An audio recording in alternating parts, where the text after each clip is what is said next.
दोस्तों यही वो जगह है जहाँ पर भगवान गौतम बुद्ध अपने 5 भिक्षुओं के साथ में पहली बार मिले थे। हेलो दोस्तों, एक बार फिर से स्वागत है आपका समन कल्चर पर। साथियों, जैसा कि आप लोग देख पा रहे हैं सामने एक स्तूप बना है जो चौखंडी स्तूप के नाम से फेमस है, जो कि सारनाथ में है। इस स्तूप की क्या खासियत है, आज की इस वीडियो में हम लोग इसके बारे में डिटेल में चर्चा करेंगे, तो बने रहें वीडियो के आखिर तक। जब भगवान गौतम बुद्ध बोध गया से पहली बार ज्ञान प्राप्ति के बाद जब सारनाथ में आते हैं, तो ये वही जगह है जहाँ पर भगवान गौतम बुद्ध अपने उन 5 भिक्षुओं के साथ में मिलते हैं, जिनका नाम मैंने ऑलरेडी पहले आपको पिछली वाली वीडियो में डिस्कस कर रखा है। उन 5 भिक्षुओं का नाम आपको यहाँ पे मूलगंध कुटी में मिल जाएगा, जहाँ पर भगवान गौतम बुद्ध जो है ध्यान साधना करते थे। ठीक है, हालांकि उसका भी एक मतलब एक मूर्ति टाइप बना दिया गया है, ताकि याद के रूप में एक मूलगंध कुटी के नाम से एक विहार बना है। वहाँ पे आप जाकर के देख सकते हैं उन 5 भिक्षुओं का नाम। फिलहाल में मैं आपको बता दूं, उन 5 भिक्षुओं का नाम था, पहले थे अस्सजी, उसके बाद थे आपके वप्प थे, फिर उसके बाद आपके थे भद्दीय थे, कोंडना थे और महानाम थे। ये 5 भिक्षु थे जिनके साथ में मिलकर के उन्होंने अपने धम्म का सार दिया। ठीक है, वहीं से जो है उनके धम्म चक्र प्रवर्तन का जो है आरंभ हो गया था। यहीं से, यही वो जगह है सारनाथ। इसके बारे में हम लोग थोड़ा सा और अभी डिटेल में बात करेंगे। सामने एक वहाँ पे बोर्ड लगा हुआ है, वहाँ पे लिखा है कि ये चौखंडी स्तूप का की और क्या सच्चाई है, तो मैं आपको अभी वहाँ पे पढ़ के दिखाता हूँ। दोस्तों ये है चौखंडी स्तूप का के बारे में यहाँ पे लिखा हुआ है एक पत्थर पे। ठीक है, कि पूरा इसका क्या इतिहास है।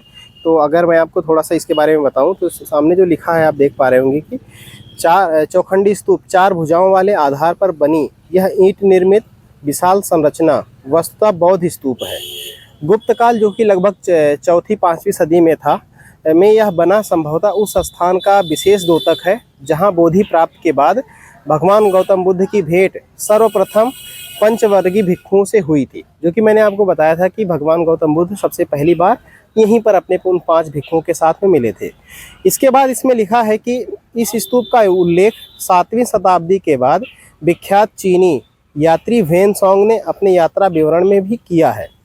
जैसा कि आप लोग जानते हैं कि एक बौद्ध यात्री थे वेनसोंग, जो पूरे भारत में जितने भी बुद्धिस्ट प्लेस थे उसका उन्होंने दौरा किया था। ठीक है, तो उन्होंने अपनी एक किताब है जो वेनसोंग का यात्रा विवरण के नाम से उनकी किताब है, उसमें आप जो है देख सकते हैं। इसके बाद क्या है, 1835 ईस्वी से 1904 से 5 ईस्वी में कराए गए पुरातात्विक उत्खनन, मतलब जब खुदाई होती है, ठीक है, उसके द्वारा इस स्तूप की जो कुल ऊंचाई नापी गई थी वो लगभग 93 फीट थी।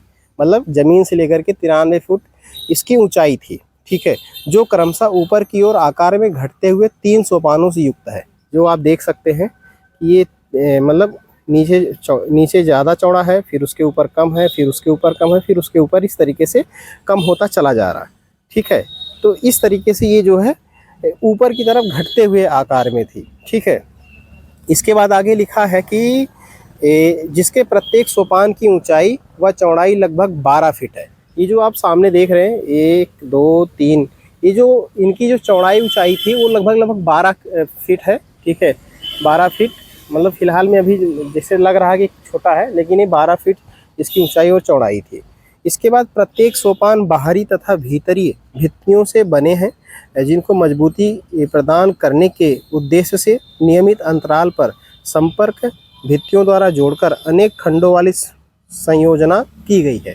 अभी इसमें आप देखेंगे तो कई तरीके का निर्माण काम हुआ है, जो इसको जो है इस स्तूप को एक मजबूती देता है।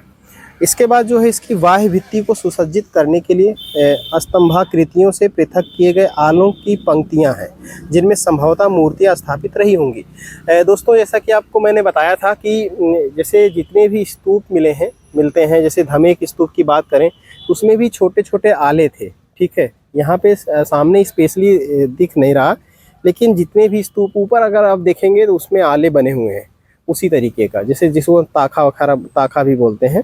तो ये छोटे छोटे आले होते हैं जितने भी स्तूप मिलेंगे, उसमें ज़्यादातर देखा जाता है या ज़्यादातर पाया गया है कि उसमें मूर्तियां होती थी, जिसमें भगवान गौतम बुद्ध की मूर्तियां बनाई जाती थी। यहाँ से प्राप्त मूर्तियों में धम्म चक्र प्रवर्तन मुद्रा में बुद्ध प्रतिमा तथा खड़गधारी मानव सहित वाले आकृतियां इत्यादि गुप्त काल के उत्कृष्ट उदाहरण हैं।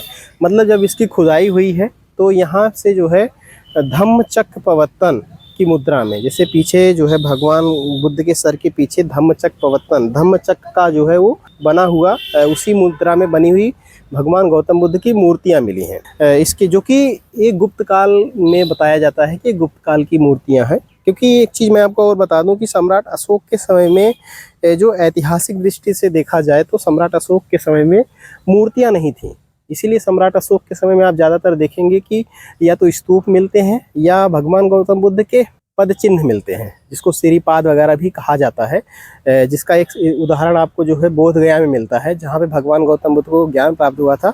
उसी पेड़ के नीचे जो है वहाँ पे सम्राट अशोक ने अपना उनका एक सिरिपाद बनाया था, पद चिन्ह, जिसमें स्वास्तिक, ठीक है, और कई चीज़ों का उसमें जो है उल्लेख था। ठीक है, आगे लिखता है कि स्तूप के शिखर पर सुशोभित अष्टपहल बुर्जी एक मुगल कालीन संरचना है। जैसा कि मैंने आपको पहले ही बताया था, ये सामने जो उसके ऊपर, इस स्तूप के ऊपर ये जो आपको टीला नुमा दिख रहा है, एक 8 कोणों वाली, मतलब 8 भाग में इसको बांटा गया है और एक मुगल कालीन संरचना है।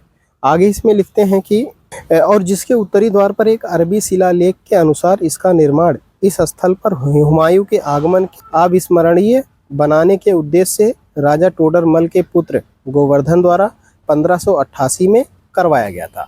मतलब आप सामने देख रहे हैं कि ये जो मतलब बना हुआ है ये ऊपर वाला टीला, ठीक है, इसके उत्तर में, मतलब इसी साइड में वहाँ पे ये सामने दिख रहा है, एक अरबी भाषा में कुछ लिखा गया है। ठीक है, और इसको जो है राजा टोडरमल के पुत्र गोवर्धन द्वारा 1588 ईस्वी में बनवाया गया था। ठीक है दोस्तों, तो ये रहा पूरा ऐतिहासिक सच इस चौखंडी स्तूप का, जहाँ पर भगवान गौतम बुद्ध और उनके 5 भिक्षु यहाँ पर पहली बार मिले थे। तो उम्मीद है दोस्तों आपको ये जानकारी पसंद आई होगी। बाकी का क्या ख्याल है आपका, कमेंट बॉक्स में अपनी राय हमें ज़रूर दीजिएगा। जल्द मिलते हैं हम लोग एक और नए टॉपिक के साथ। वीडियो को पूरा देखने के लिए आप सभी का बहुत बहुत धन्यवाद।